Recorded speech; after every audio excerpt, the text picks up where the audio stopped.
example 5, if we're going to convert rectangular coordinates to polar coordinates.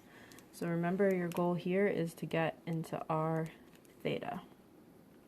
Okay, so -1, -1, well, where are we looking there? That's in quadrant 3.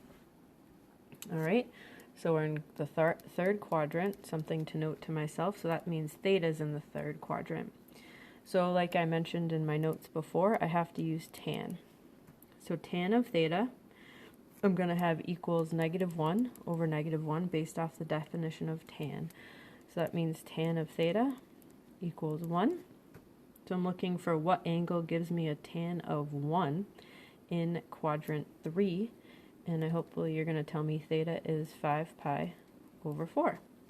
So that is my theta. Now I need to find my r. Again, how I showed you using two equations. Here's your other equation. So r is equal to x squared plus y squared. So quantity -1 squared plus quantity -1 squared. That's going to be root 2. And so that's your answer in polar form there. For part B, if you had 0, -2, remember 0, -2 is on the y-axis.